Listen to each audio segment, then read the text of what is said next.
Okay, so basically, the Bluetooth SIG is basically playing around with a new security model for Bluetooth since, let me guess, something like 1.5 years. And half a year ago Sorry. Okay. This works. That works now?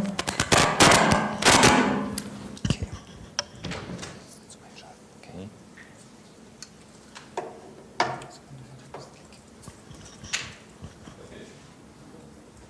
Is this enough? Well, it should be enough. Good. So the Bluetooth SIG is playing with a new security model since 1.5 years now, and since half a year they have a new specification around that's available. And I'm gonna go a little bit over the details, what they've done, what they're doing, what they try to solve, what, under my opinion, they did wrong, and what we're gonna see with it when it comes out. Actually, this is totally annoying.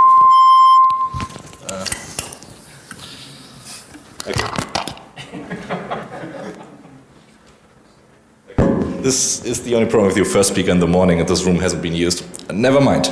Okay, so besides the new security model, they ended up, okay, we need something to make it clear what the device can do and what the device can't do. So they have these nice number of icons, which ends up, okay, yeah.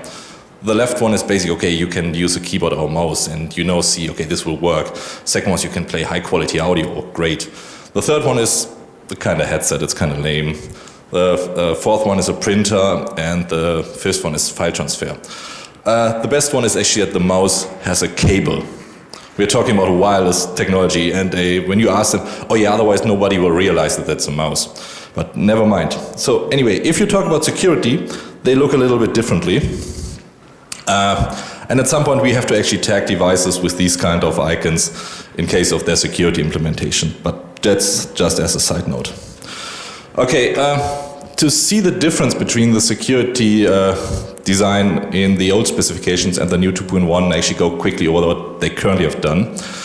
They have 3 security modes. I'm going to go into them a little bit in detail on a later slide. They had the problem that they had basically, when Bluetooth came out, which is around 99, they had the problem that the chips were kind of slow, they had limited resources, and so they had to invent a lot of stuff by themselves. Meaning they invented their own encryption algorithm and they used Safer Plus and modified it a little bit so that it's not reversible. They stuck with 128-bit for the encryption keys, which is actually perfectly fine since we're talking about small devices that actually move and you don't want to really protect something like really trade secrets or whatever. Anyway, the interesting part, they have a handshake pin code basically, which is 1 or 16 bytes long, which is kind of strange, so actually can define the size. And you end up with a 128-bit encryption link key that gives you the authentication and will be used for the encrypting the link between 2 devices. The good thing is they separated the host operating system interface from the link manager that actually does the encryption for you, which you see on this slide. Basically they separate everything. So what you have on the lower layers, that's a piece of hardware, which is a Bluetooth dongle, Bluetooth chip that you build in your phone, etc. That does all the crypto algorithm, that does all the authentication, that basically does everything. On top of it, you have the host security, which basically is, oh, I have to pop up a dialog and ask the user for a PIN. That's all what the host stack basically has to do. And then on top of it, you have applications that say, okay, yeah, but that's not secure enough, so I'd use SSL, TLS, or whatever on top of it, but it's basically their choice. But all the hard part is done in the hardware, so basically whatever host stack you use, they can't do it wrong. The only exception is we've seen that they did it wrong. Probably everybody remembers the Nokia 6310 phone, which actually screwed it up totally. I forgot one to mention, the host stack has to actually decide when to enable the authentication and encryption, since there's still some use cases where you don't want to have an authentication and encryption, especially do you want to do an anonymous transaction, etc. With the old security mode, they had 3 security modes, which was basically not a bad idea in the beginning when they designed it. So security mode 1 was basically, okay, we don't do any security, except the other side wants it. Which means if the other side decides to have to do any security, meaning authentication or encryption or both, they have to follow it. So otherwise they don't have any connection, which basically means one side says, I don't want to do security, and the other side says, okay, I go along with it. It doesn't work this way. If one side wants security, then they have to agree on it, which is a bad foundation to start with. Security mode 2 was, okay, we basically go without security, but if you have a service like synchronization profile where you can sync your contact database and so on, yeah, then we have to do authentication and then we do have to do encryption later on. Sounds reasonable. Basically, which means it's based on security mode 1, so security mode 2 is an extension. The only big problem then is ended up, okay, then we do security mode 3. We always authenticate and we always encrypt, and we do this on the chip level, so the host stack don't has to do anything.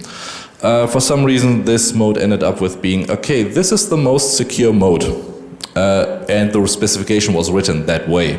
It said it literally, which was simply plain wrong, because then you trick somebody into an authentication and into an encryption, tell them you do a business card exchange, but you actually read the complete phone book and they don't even know it. It took something like 4 years to tell the Bluetooth SIG actually to change this and to remove this phrase from the specification, and in the end deprecating that mode. Okay, so this is the piece of thing that the host stack has to do with a Bluetooth 2.0 or earlier device. You get a request, I need a PIN code. You pop up your dialog, user enters PIN code, you send the PIN code back to the chip, and then you get a link key. That's it. You store the link key for future use. It's basically 16 byte, 128 bit. So next time you come in, the chip asks, oh, I need a link key. Oh yeah, I have one. I've stored this safely in my Windows registry or on Linux on the file system or somewhere else. Oh yeah, here. And they say, okay, you're connected, you're authenticated, you can enable encryption, and so on and so forth. Sounds pretty simple. Nokia screwed that up initially, Sony Ericsson screwed that up, and a lot of companies did this really wrong, because if you don't tell them that you want to have a secure link, then basically this transaction never happens and you go unauthenticated. I think it's quite clear to everybody. Who has any misunderstandings how this works? Sounds pretty simple, doesn't it? Okay. So, we had a couple of issues with this model. Especially, you have to enter the PIN code. How are you going to do this on a headset? Or on a mouse, for example? Any good ideas? We came up with Morse codes, but then you have the usability people say, not so many people can do Morse codes, and it looks kind of stupid if you have to enter a 16-digit PIN on a mouse. So it doesn't work that well. So what it ended up is these devices like headsets, mouse, and all the other small devices which have basically no keyboard or no input facility ended up with they use fixed pins. Okay, let me put it this way. A headset that has a fixed pin is always visible, is always connectable, and you can always pair to it. There's another word for this one. Does anybody know? We call, in the intelligence business you would call this a bug, but basically you are right. It's a perfect thing. So basically you end up, oh, you're nice CEO, I have a nice present for you. Here, take this headset and go into your special meeting where you're going to sell your company and sit next room and hear everything about it. So let me put it this way. I had a company that wanted to actually sell one of these. And they said, no, there's no security issue. And then we ended up, sitting next to them and actually recording one of their conversation and playing that back to the one guy that was in charge at that event. He got a little bit scared. The other issue, what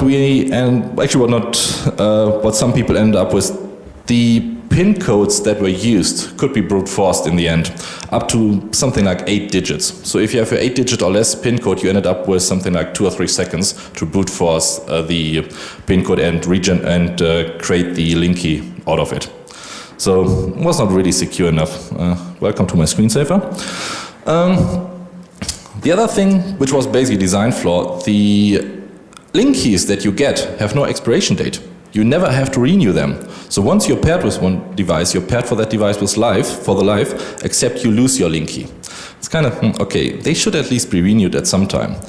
Some devices were going in a way, there is a way to update the link key and create a new one. Some devices were actually starting using it. But the majority of the Bluetooth stacks and Bluetooth devices were not, so the link keys were valid forever. Which means if you get hold of this link key, however, and then you have the Bluetooth address of the other side, you can create a perfect clone of the device and access all information. The other thing that's basically unknown is the unit keys. There were unit keys for the early days which got, okay, we have a fixed unit key in the device, another key in that device, and they are bond together so they can always communicate in a secure way. The unit keys got deprecated a lot earlier, and some devices don't even support them anymore. What you currently see is called combination keys. The other thing, potential reply attacks. Yes, you can actually, if you can sniff a connection and see the data, you can try to reply it and then get access to the devices. It's not protected against man in the middle and other things. Some devices don't implement pairing mode, which is kind of not obvious, but the initial specification said, okay, if you want to do a pairing, you have to press a button or say something that you're explicitly in pairing mode. This got removed by most manufacturers because of usability features, because it was too hard to tell them, okay, you have to press this button of the headset for 3 seconds, otherwise you can't pair again. So they simply said, okay, that's not usable for the normal user, it's too complicated. The authentication abuse I actually mentioned a little bit. So once you have the link keys or the security for all Bluetooth devices are per device, not per service. Even if you have security modes 2, which is service level security, you only generate one link key and it's valid between 2 devices. So once you have access to a device, you have access to every service, except you implement further authorization. And I mentioned before, security mode 3 is not the safest, whatever the specification says. Okay, that's the basic design issues. Then we have implementation issues. I think everybody heard about BlueSnuff and Bluebug, the original attacks, something around 2004. Who haven't? Good. Actually, the funny thing was this, I think BlueSnuff even made it into one English dictionary in the end, so it is a dictionary, but it's totally ridiculous. The other thing, backdoor and social hacking were actually really simple because it was too complicated that people had no idea what they were doing, and they got talked to that, okay, press 4 times 0, then hit enter, and that will work in 99% of the times. So that's what they're doing. Even if someone totally malicious attacker comes along and says, okay, please give me access. Oh yeah, that we have to do 4 times 0, enter, and you get away with it. Some companies have basically no idea how Bluetooth worked. They're getting better, but initially they were thinking it's kind of infrared, and we have it now over the with wireless technology, with radio technology instead of something else. And there's still we have to put the devices inside, and we only can be 10 meters away, and it won't work over a mile and stuff like that. And you probably have seen all the tests we've done where we actually spent and put in a direct antenna to it, and then you can do attacks over 1 mile and stuff like that. So the mind changes in these companies, but changes slowly. So we do want to address this problem, and the Bluetooth SIG decided, okay, we do something. It took them way too long to realize that they have to fix this. The only problem is the Bluetooth specification is written always in a way that is completely backward compatible, which is kind of tricky, and we will see how tricky that is. They wanted to do something fancy, since they wanted to improve usability, so they want to do, if we put 2 devices close enough together, then they're basically automatically paired. So if I take my phone and take my computer, I simply have to put the phone on the computer and they will be paired. Let me put it this way. I have no idea when this will actually come to the market, but they're playing with this for something like 2 years now and haven't seen only prototypes, and the best prototype they came up with is you take your picture with your phone and then you hold it to a frame, and then it transfers the image to the frame, and then you can display it and say, woohoo. I don't need any security for that, I don't care about that. It's basically, yeah, I want to have this picture on my frame, and if somebody changes the picture on that frame at my home, yeah, they have to be so close that they have to break first in your house, and then they go something, yeah, maybe I steal something instead of only changing the picture. Never mind.